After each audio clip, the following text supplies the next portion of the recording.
Waalaikumsalam warahmatullahi wabarakatuh. Maaf Pak, mengganggu waktu Bapak. Bapak sedang sibuk barangkali ya? Alhamdulillah hari ini saya sedang santai, Pak.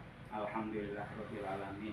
Gini Pak, saya itu punya keluhan, terutama di kelas saya sendiri. Kalau melihat anak-anak itu belajar, jadi seakan-akan tidak menerap apa yang saya sampaikan kepada anak-anak itu. Saya pernah melaksanakan suatu pertanyaan kepada anak-anak setelah pembelajaran itu selesai.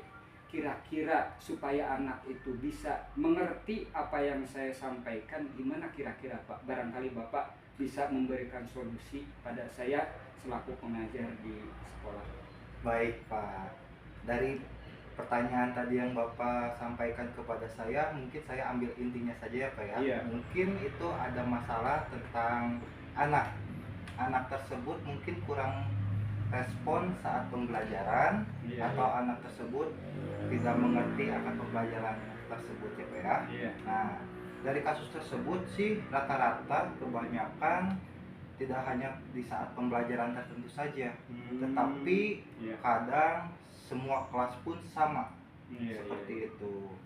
Tapi, nah, yang saya tanyakan, apakah keluhan yang Bapak ungkapkan tadi untuk semua siswa atau hanya untuk beberapa orang? Ya kalau dilihat dari satu kelas itu hampir separuhnya Pak kurang mengerti pembelajaran apa yang saya sampaikan. Oh, berarti di situ Bapak sudah menganalisa belum? Apakah Bapak sudah mempersiapkan sebelum pembelajaran? Yang pertama mungkin apa yang akan dibawakan saat pembelajaran, terus materinya apa saja yang akan dipelajari, apakah sudah disiapkan?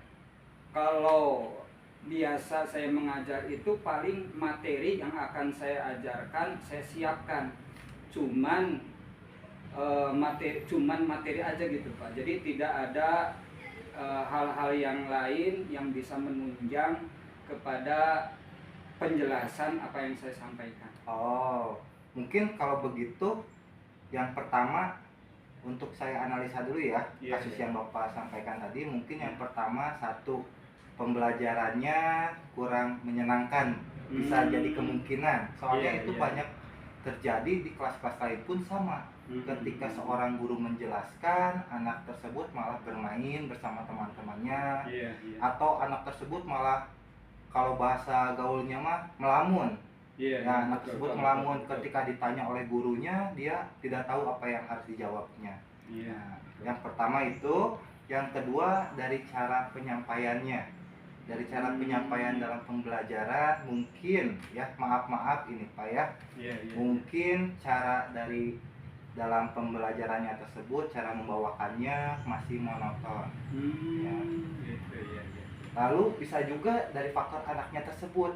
Anak tersebut di lingkungan rumahnya, apakah mendapatkan perhatian dari orang tuanya ataukah tidak. Kita kan tidak bisa memonitoring anak tersebut sampai ke jam tidurnya, hanya orang tua yang dapat mengawasinya ya Pak ya, seperti itu mungkin. Nah, dari faktor 3 tersebut mungkin yang saya tekankan untuk pembelajaran agar menyenangkan, berpihak pada murid, mungkin dalam pembelajarannya, yang pertama mungkin Bapak mencari referensi terlebih dahulu, bagaimana sih agar suasana di kelas itu menjadi lebih senang, menyenangkan. Ya betul, lebih menyenangkan, efektif. Jadi si anak tersebut terpancing untuk menanyakan, Pak ini kenapa, Pak ini kenapa. Nah, dari situ kita bisa memodifikasi Pak, keluarkan inovasi-inovasi yang kita miliki, kreativitas yang kita miliki.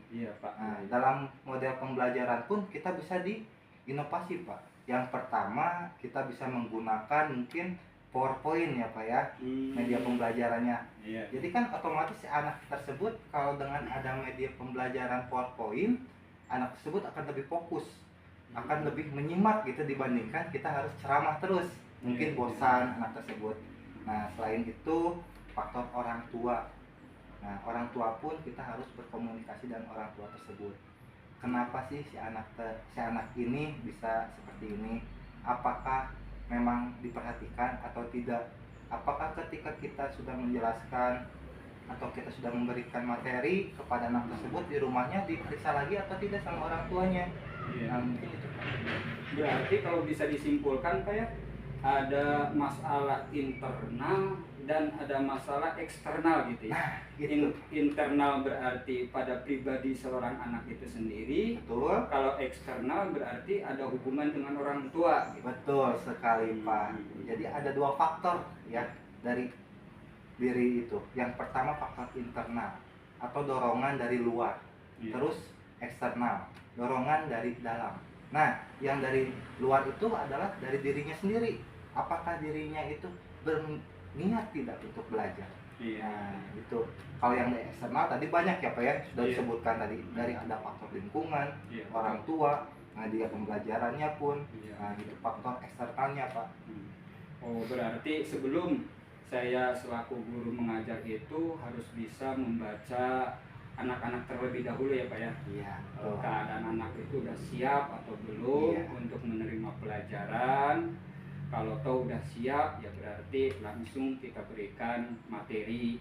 Dan seandainya kalau anak itu belum siap menerima pelajaran, berarti kita alihkan dengan cara bermain atau apa gitu kira-kira ya Pak ya. Itu bagus sekali, Pak. Jadi bila mana anak tersebut belum konsen atau belum fokusnya terkumpul di suatu kelas dalam pembelajaran, kita bisa berikan metode-metode ya seperti ice breathing.